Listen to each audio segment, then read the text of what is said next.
ഒരു important information ആണ്. അബുദാബിയിൽ ഗോൾഡൻ ചാൻസ് ഡ്രൈവിംഗ് ടെസ്റ്റിന് കൊടുക്കുന്ന ആളുകൾ ടെസ്റ്റ് ഡേയുടെ അന്ന് ഒറിജിനൽ ഇന്ത്യൻ ലൈസൻസ് കയ്യിൽ കരുതണം.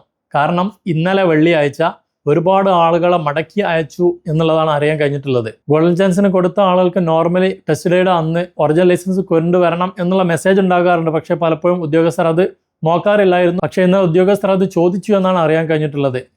GCC ലൈസൻസുള്ള ആളുകളുടെ കേസിൽ മുമ്പേ അത് ചോദിക്കാറുണ്ട്. ഒറിജിനൽ ലൈസൻസ് അവർ വാങ്ങി വെക്കാറുമുണ്ട്. ഇൻ കേസ് അവർക്ക് മറ്റുള്ള രാജ്യങ്ങളിലെ GCC കൺട്രിയിലെ വിസ ഇല്ല എന്നുണ്ടെങ്കിൽ ആ ഒരു GCC കൺട്രിയിലെ, ഫോർ എക്സാമ്പിൾ ഖത്തറിലെ അല്ലെങ്കിൽ കുവൈത്തിലെ ലൈസൻസ് ഉണ്ടെങ്കിൽ അത് അവർ വാങ്ങിച്ചു വെക്കും. എന്നിട്ടാണ് ഇവിടുത്തെ ലൈസൻസ് ഇഷ്യൂ ചെയ്യൽ. ഇനി ഗോൾഡൻ ചാൻസ് എന്താണെന്ന് അറിയാത്ത ആളുകൾക്കാണ് ഗോൾഡൻ ചാൻസ് എന്ന് പറയുന്നത്. നിങ്ങൾക്ക് വാലിഡ് ആയിട്ട് ഇന്ത്യൻ ലൈസൻസ് ഉണ്ടെങ്കിൽ ഡയറക്റ്റ് റോഡ് ടെസ്റ്റിന് ഓപ്ഷൻ ഉണ്ട് അബുദാബിയിൽ. അതായത് നോർമൽ ലൈസൻസ് എടുക്കുന്നതിലും ഒരു 2000-2500 ദിറംസ് കുറവാണ് ഗോൾഡൻ ചാൻസ് വഴി എടുക്കും. ഏകദേശം ഒരു 3000-3500 ദിറംസോളമാണ് എക്സ്പെൻസ് വരുന്നത്. ഇതിൽ ഡയറക്റ്റ് റോഡ് ടെസ്റ്റ് ആണ്.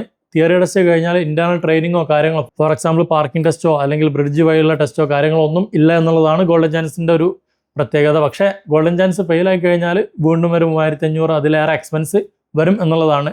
ഗോൾഡൻ ചാൻസുമായി ബന്ധപ്പെട്ട സംശയങ്ങൾ നിങ്ങൾക്ക് കമൻറ്റ് ചെയ്യാവുന്നതാണ്. Thank you.